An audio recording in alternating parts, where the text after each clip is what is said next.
고려사 네 번째 글 안명옥.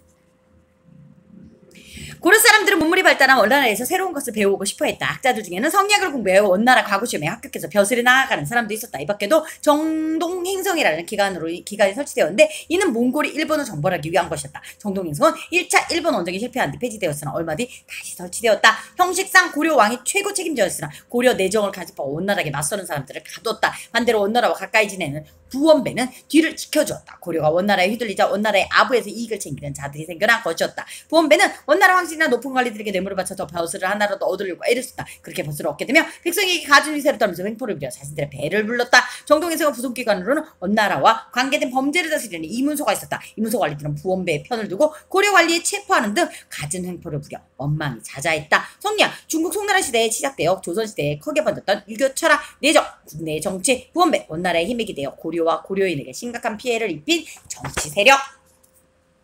제26대 충선왕과 만권당. 한나라의 왕을 마음대로 내쫓고 포기시키다. 충선왕은 세자로 있던 1292년 충렬할 18년에 조인규의 딸과 결혼했다. 그런데 1296년 충렬할 22년에 세자로 원나라에 가 있을 때 몽골 공주인 개국대장 공주와 정략 결혼했다. 충선왕은 1298년 왕이 되자 정방을 폐지하고 권신들을 토지를 몰수하는 등 관제를 개혁했다. 그런데 개국대장 공주가 조인규의 딸 자신을 저주하고 있으며 충선왕 또한 자신을 거들떠 보지도 않고 제국에 반대하는 정치를 한다는 편지를 원나라 황태후에게 보냈다. 충선왕은 이 일로 왕위에서 쫓겨나 원나라에 압송되었다가 1308년 다시 복위되었다. 충선왕 고려 충렬왕과 원나라 제국 대장 공주 사이에 태어나 정략고로 가장이나 부모가 자신의 이익이나 목적을 위하여 당사자의 의사와는 상관없이 시키는 결혼, 정방, 고려시대의 최후가 자기 집에 설치한 사적인 정치기관, 권신, 권세를 잡은 신하. 하마터면 고려가 없어질 뻔하다. 홍중예라는 자가 원나라 황제에게 이런 글을 올렸다. 고려를 없애고 원나라의 땅으로 삼으십시오. 홍중예의 집안은 몽골군이 쳐들어서 항복해서 대대로 잡잡이 노릇을 했다. 충선왕과 고려 신하들은 크게 분노하며 홍중예의 음모를 바꾸자 원나라의 조정에 항의했다. 고려를 없앤다니요. 쿠빌라의 약속을 잊으셨습니까? 다행히도 충선왕은 원나라 사시던 황제와 젊어서부터 잘 아는 사이였다. 원나라에서는 황실의 사이이자 쿠빌라의 외손자인 충선왕의 말을 받아들였다. 고려를 없애자는 말을 다시는 들먹이지 마라. 이 일로 홍중예는 벌을 받아 멀리 귀향을 갔다. 왕건당에서 많은 학자를 길러내다. 훗날 충선왕은 영경의 몰모와 집에 왕건당이라는 서재를 만들었다. 왕건의 책이 있는 집이라는 이름에 걸맞게 원나라 대학자들을 왕건당으로 초청해 학문 토론을 벌였다. 그리고 고려에서 젊은 유학자 이재원을 불러 원나라의 대학자들과 사귀게 하고 왕건당에서 공부하게 해주었다. 이 일이 계기가 되어 이재원은 큰 학자로 성장하고 고려 학문에도 발전을 기억했다. 이재원은 공민왕의 개혁 정치에도 참여했는데 그의 제자 이색은 고려에서 정몽주, 정도전, 권금 같은 뛰어난 인재를 길러냈다. 이색.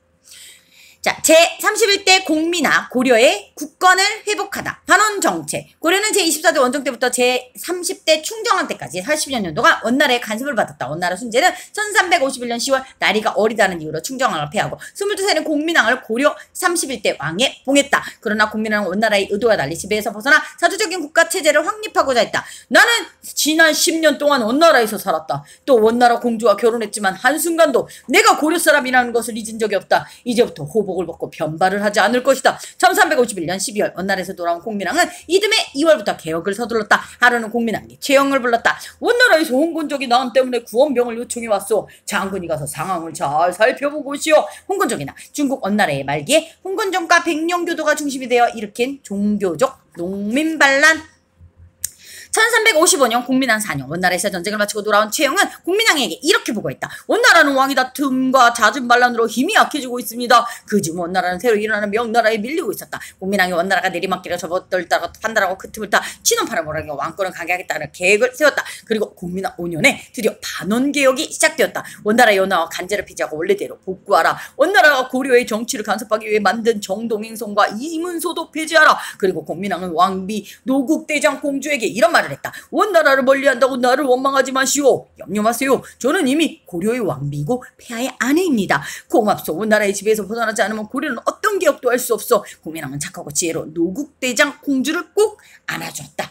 개혁의 칼날을 뽑다. 공민왕은 이재혁과 조익정을 정승에 임명하고 개혁을 서둘렀다. 왕께서 정방을 배치하고 과거를 치러서 능력 있는 사람을 직접 골라 쓴답니다. 지방 벼슬아치 밑에서 나란 일을 보던 향리들은 자제들을 과거를 통해 관리를 등용한다는 소식을 파겠다. 이렇게 공민왕의 개혁을 추진하는 과정에서 신진 사대부들의 경계로 나아갈 수 있는 기회가 많아졌다. 대부분 지방향리로 자체로 과교를 통해 중앙관리로 진출했다. 이들은 국민당의 개혁 정치에 힘입어 새로운 지배 세력으로 성장했다. 하지만 검은 세력과 충돌을 피할 수 없었고 검은 세력이 인사권을 쥐고 있었기에 관직으로 나가는 길이 제한되어 있었다. 또한 국민당은 숙문관 예토에 성군관을 세우고 공자는 천하만세의 스승이라며 고유하게 발전을 적극 일으켰다. 그런데 국민당이 초기 개혁을 이재원이 이끌었다면 후기 개혁을 이끈 사람은 신돈이라는 승려였다. 국민당은 신돈을 크게 신임하며 나란 일을 의노했다. 신진사들 고려 후기에 등장한 조선을 건국한 세력, 성리학을 공부하고 과거를 통해 관직에 진출한 개혁을 추진한 검문세력, 벼슬이 높고 권세가 있는 지번으로 고려 후기에 형성된 지배 세력.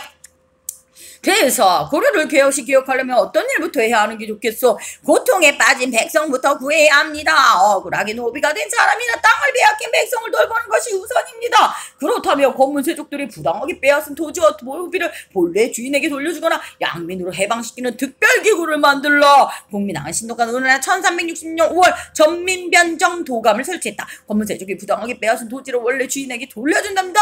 그리고 강제로 노비가 된 사람들은 다시 양민이 될 수 있게 해준답니다. 마다 백성이 뛰어온다 만세를 부르면 기뻐했다. 이로써 검문세족의 경제 기반을 약화시키고 국가재정을 크게 늘리는 계기를 마련했다. 그런데 처음에는 청년 결백이 있던 신도는 권력의 맛을 알고 난 뒤부터 점차 타락하기 시작했다. 자기의 뜻이 다른 신하는 누명을 씌워 기왕을 보내고 술과 여자에 빠져들었다. 결국 신도는 역모를 꾸민 죄로 처형되었다. 전민변정도감, 토지와 백성을 올바르게 바로잡는 기간이라는 뜻. 영토를 회복하고 자주국가를 확립하기 위한 국민왕의 시련.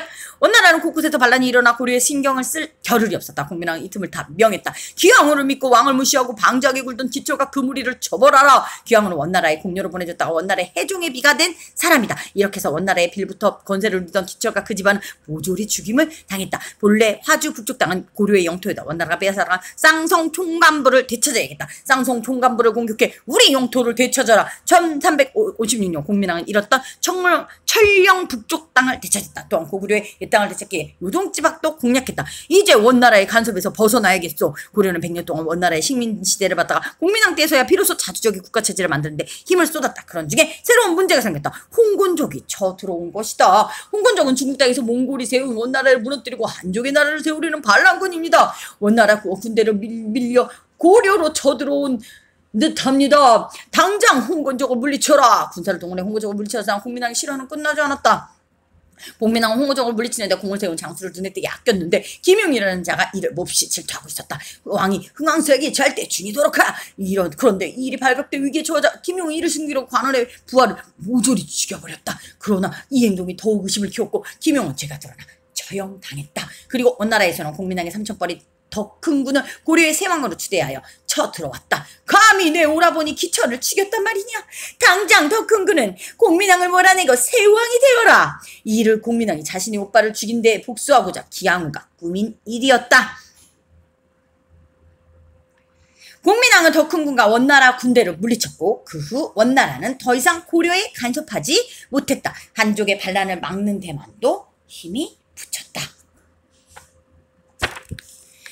자, 제32대 우왕 이성계의 반란으로 쫓겨나다. 요동정벌과 위화도 회군. 우왕이 즉위할 즈음 명나라의 개국으로 고려의 영토 문제는 새로운 상황을 맞이했다. 명나라는 일방적으로 철령 이북 땅이 자신들의 요동부에 귀속시키겠다고 통보했다. 이렇게 되자 고려에서는 회의가 열렸다. 최영은 요동 땅을 정벌 하자고 강력히 주장했다. 철령 북쪽 지역은 본디 고려 영토이니 빼앗긴 땅을 되찾아야 한다는 것이었다. 우왕은 최영을 팔도 도통사에 임명했다. 조민수와 이성계는 최영 좌우에서 요동 정벌을 돕도록 걸어 그의 9월 5월 군사를 이끌어 나간 이성계와 조민수를 군사 5만 명과 함께 압록과 위화도에 머물렀다. 강물이 불어나 더는 진군할 수 없는 상황이었다. 점차 병차들이 지치기 시작하자 이성계는 우왕에게 회군을 요청하며 명나라와 싸우지 말아야 하는 이유를 4가지 들었다. 도통사, 고려 말기에 각도의 군대를 통솔하는 일을 맡아보던 무관벼슬, 군사를 돌아가거나 돌아온 폐하, 백성은 여진과 외구의 침입으로 많이 지쳐 있습니다.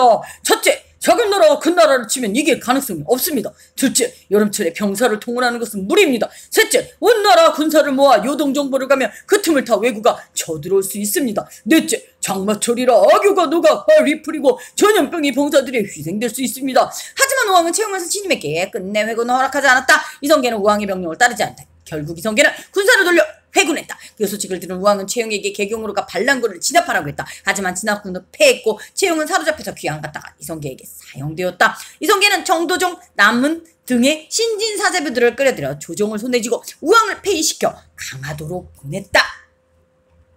제34대 공양왕, 고려의 마지막 왕. 공양왕은 제20대 왕 신종의 후손인 정원부 원군 아들로 이성계와 정몽주 등이 추대해 45살에 왕이 되었다. 이때 이성계의 정권을 쥐고 문화시중에 올라서 조정을 휘두르고 있었다. 과거 시험에 무과를 새로 만들고 군대의 질을 높이고 서강, 광흥창과 풍저창, 개성 오부에 의창을 세워 곡식을 비축하라. 또 관리의 직급에 따라 토지를 지급하는 과전법을 실시하여 녹제와 전제를 크게 손질하라. 이는 새로운 세력의 경제 기반을 튼튼히 하는 바탕이 되었다. 하지만 정몽주, 이승인 등 온건개혁파의 생각은 달랐다. 고려 왕조를 그대로 유지하면서 차례로 개혁을 실시해 사회에 무리가 없도록 하는 것이 신하의 도리라고 생각했다. 녹제, 벼슬아치의 봉급에 관한 규정, 전제, 논밭에 관한 제도, 온건개혁파, 고려말 고려 왕조의 테두리 안에서 개혁을 주장한 개혁 세력. 하루는 이성계의 황주에서 사냥을 하다가 말에서 떨어져 등청하지 못한 날이 있었다. 이때 정몽주는 조준, 남은, 정도종, 남제 등의 급진 개혁파를 유배하려고 했다. 그러자 이성계의 5째 아들 이방원은 온건개혁파에게 위기를 느끼고 조용규 등을 시켜 정몽주를 살해했다. 정몽주가 살해되자 온건개혁파는 모두 유배를 가고 조종은 다시 이성계파가 장악하게 되었다. 이로써 1392년 7월 정도전, 남은, 조주는 공양왕을 폐위하고 이성계를 왕으로 추대한다고 발표했다. 이듬해 2월 이성계는 국호를 조선으로 정하고 새로운 왕조를 열었다. 이로써 조선과 고구려 왕조는 개국한 지 474년 만에 제34대 공양왕을 끝으로 사라졌다. 급진개혁파, 고려말 왕조의 교체를 통한 혁명을 주장한 개혁 세력. 고려사는 고려시대의 역사가 담긴 책이에요. 고려 왕들의 역사는 물론 고려 장수들 신화에 대한 이야기도 담겨있지요. 모두 139권으로 내용은 크게 왕들의 생애를 순서대로 쓴 세가, 고려시대의 사회 제도나 문화에 대해 쓴 지, 왕 이외의 여러 중요한 인물에 대해 쓴 열전으로 나뉘어요. 고려 역사는 조선이 세워진 직후부터 쓰였어요. 태조 때 완성돼 고려국사 1을 태종 때 고쳐 쓴 개수고려국사, 세종 때 수교고려사, 고려사 전문이 나왔죠. 그러나 세종은 거기에 만족하지 않고 고려사를 쓰게 해 문종 때 완성되었어요. 이후에도 신하들이 문종에게 건의해 쓴 고려사 저료도 있어요. 조선은 고려를 멸망시키고 세운 나라예요. 그러므로 조선 초기 왕과 신하들은 고려를 멸망시킨 것이 정당하다는 주장을 해야 했지요. 따라서 고려사에는 조선을 세운 사람들 입장에서 고려 초기의 왕들의 훌륭한 업적은 인정하면서도 후기로 갈수록 문제가 많았다는 내용이 두드러지게 서술되어 있지요. 고려사는 현재 부산 동아대학교 박물관과 서울대학교 구장각에 소장되어 있다. 이야기 끝. 고생했습니다.